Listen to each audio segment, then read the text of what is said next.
Ano man ang gampanan mo at ako nang gumagampanan sa iyo. Puso nagpapako sila, para, ang sabi niya, Ama ko, bakit mo pinabaya? Dahil nagpapako ka, ngayon, kung gusto kita iligtas, ngayon, umulit siya ulit, Ama ko, hindi nila alam ang kanilang ginagawa. Dahil tayo marami tayong nangyayari sa atin, sa mundo natin. Tayo mismo, Pilipinos, tayo mismo, tao ay nagpapahirap sa sarili natin. Tayo mismo nagpapatayan, walang iba. Kasi ang gusto ng Diyos ay masayang lahat. Kasi ang sabi ng Diyos sa akin, anak, pagdating ng liwanag at kukunin ko na yung katawan, pinahiram ko sa kanila. Yung mga taong hindi gumagawa ng maganda, dahil pagod na ako, mahirap na yung mga inosente ay nadadamay. Lahat na ang bagay hindi maganda. Bakit hindi nila alisin? Binigyan ko silang buhay, dapat masaya sila lahat. Ang katawan niyan ay isang banal. Pinahiram ko sa iyo, ang katawan niyan, huwag mong pakainin galing sa karumihan. Dahil katawan ko yan. Kahapon yan, binigay ko sa iyo, huwag mong dumisan yan. Dahil ang katawan isang banal. Kailangan lahat man at pumasok sa katawan mo ay malinis. Bawat isang salita mo, isipin mo muna kung maganda ba sa tao at makakasakit sa kapwa. Dahil ang bibig din natin, ang karamihan minsan, marumi ang labas. Kung pumasok sa katawan natin, sa bibig natin, sinubo natin ay malinis lahat yan. Ang lumabas dyan ay marumi na. Dahil ang katawan natin ito, habang nabubuhay tayo dito, kung ano man gusto mong kumain basta nakapasok sa katawan mo, nagustuhan mo, ay malinis. Ang paglabas niya ay marumi. Tulad na isang salita natin, pagpasok natin sa bibig natin, maganda, ilabas natin, mag-isip tayo, kung maganda bang sinasabi natin hindi, nagmumura ka, naglalait ka, yan ay marumi. Yun na naman ang sabi ng Ama, yung tungkol sa mga babawin ng katawan. Ang sabi ko sa kanya, paano po babawin ang katawan sa kanila po? Papatayin mo po? Hindi. Kukunin ko lang ang katawan niyan, yung espiritong masama, ikulong ko sa bato. Ngayon, sino man ang gusto gumamit sa katawan niyan? Mga espiritu. Kung gusto niyan, ibibigay ko sa iyo, pahiram ko na naman sa iyo. Dahil ang katawan lahat yan ay akin. Kaya yung Espiritu God, papasok sa iyong katawan. Yung tunay na may-ari yan, pinahirap at nakulong sa bato. Ngayon, ito, ang katawan nito ay ginamit mo. Gagamitin mo ngayon. Ano man ang mga gawain niya sa mga anak niya, hindi niya natapos, hindi niya nagawa, ikaw gagawa sa mga pamilya niya. Ngayon, yung nagawa niya sa mga taong masasama ay baguhin niya na lahat pagbabago ngayon. Dahil ang gusto ng Ama at pagbabago, huwag gawain ng hindi maganda. Walang nakakalam sa iyo, mga anak mo, pamilya mo, walang nakakalam. Ikaw lang ang Diyos ang nakakalam. Ikaw rin ang Diyos. Ikaw rin ang Diyos, kausapin ka ng Diyos. Dahil ang lahat ng katawan niyan ay akin, sabi ng Diyos. Dahil hininga ka lang ng akin. Hininga hangin ka lang. Ang aking hininga lang yan. At lahat man sa atin dito, habang nabubuhay tayo, kailangan ay magbago na tayo. Habang may panahon pa. Dahil ang katawan natin, pagsamantala lang dito, nakatungkong sa lupa. Kung inalis na ang katawan natin, sa hangin na kayo, di na kayo makakatungkong sa lupa. Dahil wala ka ng katawan, wala ka ng laman pang lupa. Ang lupa, ang katawan, pagsamantala lang. May hangganan siya. Di mo abot na 60 years. Ngayon, di abot na 40 years. Di abot ng 80 years. Hindi abot ng... Basta, may hangganan tayo. Ang Diyos lang ang nakakalaw. Amen. Marami noon naabot ng 300 years. Dahil, ang gandang gawain niya. Simulain ng mga bagay at alam niya yung mali at tinatanggal niya ay laging tama. Lagi tayo nauuna si Lord. Lahat ng bagay si Lord. Si Lord lang dahil sa Kanyang lahat ang buhay natin. Amen. Amen. Yan naman ang kailangan ng Lord. tumawag ka sa Kanya, pakikinggan Kanya. Lahat ng bagay ang iyong ginagawa, kahit magnegosyo ka, unay mo siya, siksik, liglig, aapaw, may berpas sila sa iyo. Dahil wala man sino man mas mahigit sa atin, panangga natin, si Lord lang. Kahit mga sakit natin, si Lord lang. Walang posible sa Kanya. Habang nabubuhay tayo dito sa lupa, pagsamantala lang tayo. Dito, may hangganan tayo. Pagdating ng oras, kinuha na tayo, walang katapusan na sa Kanya. Isa lang tunay magliligtas sa atin, siya. Gagawa ka ng mabuti, siya lang ang magliligtas, wala ng iba. Oras ka, hindi ka gumawa ng mabuti, iba ang patunguhan mo. Maghirap ka, libu-libong taon. Dito, wala ka pang 100 taon na buhay sa mundo. Pag gumawa ka ng hindi maganda, pag maalis ng katawan mo, libu-libong taon ka. Kung hindi ka binuhay, doon ka pinahirapan ng nagtuturo sa iyo. Ang nagtuturo sa iyo ng masama ay siya ang iyong Diyos. Tatawanan ka niya, araw-araw ka pahirapan niya. Hindi siya, ang Diyos makialam sa iyo dahil ayaw mo sa Kanya. Ang sabi ng Diyos, hindi ako pipili sa inyo, kayo ang pipili sa akin. Kung gumawa ka ng mabuti, sa akin ka. Gumawa ka ng sama, ibig sabihin, wala ako sa iyo. Kahit sa puso mo, kahit sa isipan mo, wala. Ang Diyos mo ay sarili mo. Mayroon nag-uutos din sa iyo. Ang Diyos ay tuksok. Siya ang gumagawa ng lahat. Patayin mo yan. Sabi niya, patuloy mo yan. Yun ang Diyos mo dahil sumusunod ka sa Kanya. Amen? Amen. Ang Diyos tunay, hindi nabibigay ng sakit kahit anong salita di maganda, wala sa Diyos yan. Ang Diyos ay pag-ibig. Habang may panahon pa, ang sabi ng Ama, habang may panahon pa, habang wala pang liwanag, kailangan magbago na kayo. Ang lahat ng kayamanan niyo yan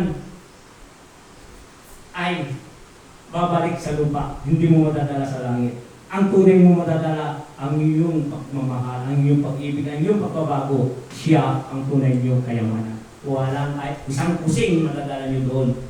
Kahit isang damit, hindi mo wala ka madadala doon. Lahat man ay maiiwan sa lupa. Ang mundo pagsamantala lang dito. Huwag tayo iniral ay ikaw ay priority sa lupa.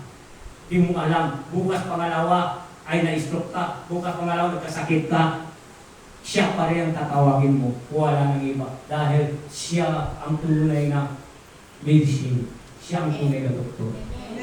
Amen. Tandaan, kahit mga doktor, sa kanya pa rin tumatawag, kahit nag-opera sa kanya pa rin. Dahil siya ang tunay medicine. Kung blessing niya, at gumasal tayo, kahit sa hospital tayo, gawin yung operahan tayo ng doktor, kapag mag-pray ka, mag-pray ang doktor, pagtulungan tayo, si Lord ay ang nagbabantay sa inyo. Amen? Amen! So, yun lang naman ang ating sasabihin. Tandaan ninyo, sa linggo ay dapat maaga tayo. Dahil magluluto tayo. Kung gusto nyo magdala, di para sa atin lang naman dito. Okay, kung meron lang, kung wala, di importante kung ano yan, salo-salo. Tama, hindi? Tama po. O, kailangan ay disiplinado tayo. Dahil ang disiplinado para masaya ang lahat. Wala akong inaano sa inyo kung sino kayo. Hindi. Kailangan ang pagbabago. Dahil hindi ko naman nakita ang ano man, kasi importante, magbago na. Para ang Espiritu ay siya mismo magtuturo mamaya. Huwag ganyan. Dahil maraming nakakita sa iyo. Tama hindi? Dahil disiplinado ang dapat. Maganda, hindi. Huwag abuso sa mga bagay na hindi maganda. Dapat magandang lahat ang gawin natin. Di ba? Ilang linggo ka nagbakasyon, Sting? Isang linggo? Saan ka galing? Na. Ang malamig! Wow! Sa para, isa Amerika. Kasi naalala kita. Sabi ko, baka nandito na city, nandito isip ko, hindi na. Maraming salamat at sa linggo ay celebrate Pasko ng Ama yun. Timing din, kaarawan ng Ama, nagkabuhay niya. Si Gloria, buhay na, yung kasaya na, pangahandaan niya. May sasabi kayo nun eh. Sino may sasabi? Ay, may sasabi daw. Wala, ikaw, tay.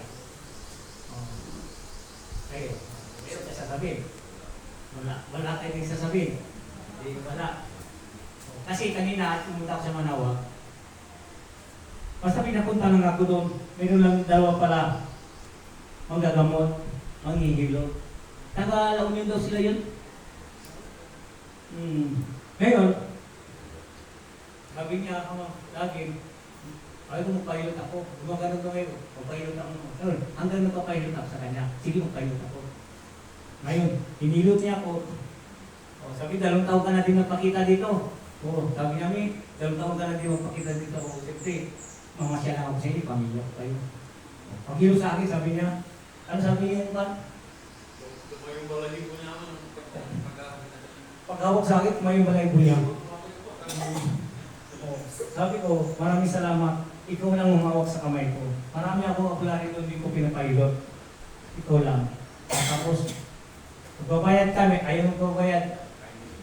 Kahit 5 nga, hindi ko tanggapin yung pera. Bakit? Hindi. Pagkano ko sa araw, lumiwanag, katapos, kung di mo bayaran, hindi mo pabayad, ay, bigyan kita, dadalang kita ng power mo. Sila dalawa. Ngayon, di masaya sila. Nakapulot pa ako bato sa harapan nila. Yung mukha niya, mukha ni Jesus Christ yun. Ay ito, sa iyong bato ito. Puso lahat ng bagay, ang bato, mahalaga yan.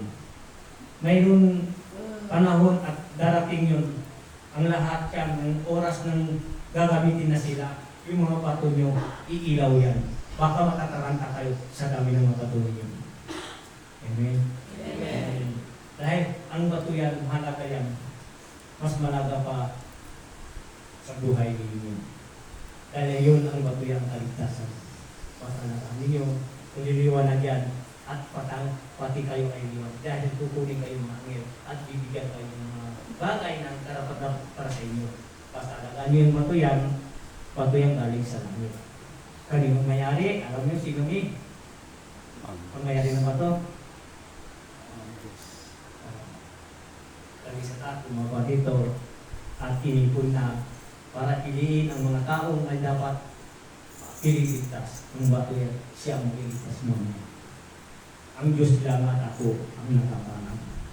Puso, nalalaan yung bato yan dahil ang bato yan tunay magliligtas sa inyong mga.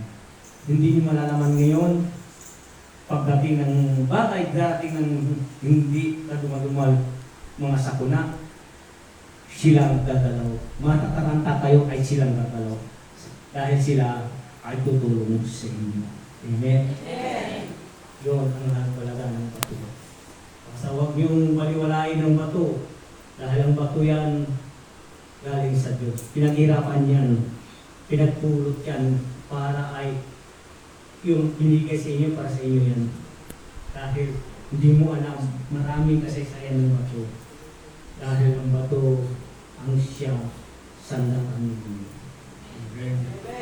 Yun lang naman natin sasabi. Marami tayong albularyo dito ngayon. 1, 2, 3, 4.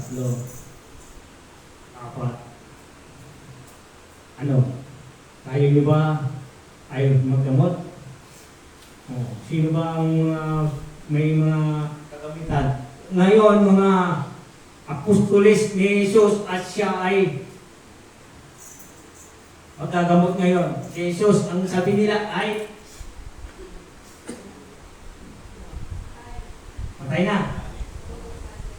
Sabi nila, patay na, kayo apostolis at kayo gano'n. Kayo ang magagamot. Ano? Tama hindi? San si Jesus ngayon? Diba, ang si Jesus ay patay na. Dahil Biyernes Santo ngayon, ay dapat kayo ay, ngayon, kilos ang mga apostoles. Ngayon, ang mga, mas marami ng apostoles ko, babae, kung sa lalaki. Nandito si Bobby. Oh. Yeah, Bobby. Ayaw nyo yun? Lalakas ang kagamitan ninyo. Biyernes Santo ngayon. Oh. Sino? Gusto mo tumot? Walang sasagot? Mama. Ah? Gagamot. Oh, ano?